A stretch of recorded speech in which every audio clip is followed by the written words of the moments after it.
10 жил бол хөрөнгө оруулагчид жоох юм хийсэн. Гэтэл манад нэг хэд хэдэн зүйл бий. Хөрөнгө оруулагчид яах гэж Монголд хөрөнгө оруулдаг юм? Ашиг олохын тулд. Бизнесийг ашиг олохын тулд Монголын газар нутаг дээр. Гэтэл энд садаа болж байгаа юм юу вэ?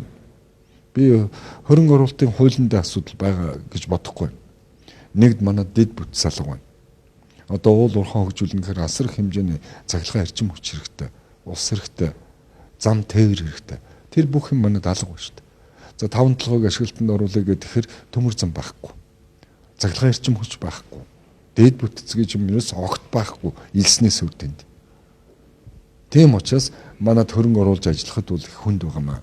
Жишээлбэл Арабын Эмират, Кувейт гэсэн улс орнууд байна. Ягаад тэнд тийм их хөрөнгө оруулагчд байгаа? Аргагүй шүү дээ. Газрын нэг 100 м өрөмтөхөд нефт олгоод чинь. Нефт өөрөө тэр чигээрээ харалт шууд мөнгө. Тэгээд далайн ирэг дээр шууд усан гоцонд ачлаа зарлаа.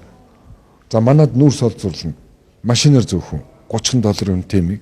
Тэгэхээр нөгөө тээврийн зардал нь нүүрснээс үнэтэй болчихж байгаа байхгүй.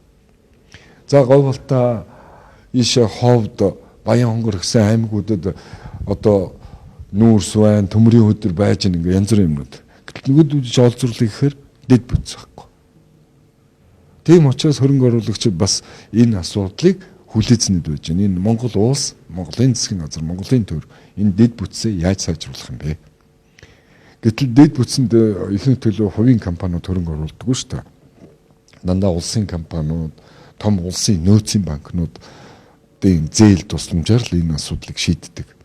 Тэгээд зээлийн хугацаа нь 30-аас 50 жилийн хугацаатай урт хугацааны зээлүүдээр энийг зэгсэлдэг болохоос арилжааны зээлээр дэд бүтц шийддэг асуудал хаанч байхгүй дэлхийд дээр. Засгийн газрын хийж байгаа ажлын үр дүнг би өнөөдрөөр шийдэж чадахгүй болоогүй. За нэг он гараад ирэх жилээс л ярий да. Засгийн газар сайн ажиллаж уу, муу ажиллаж уу?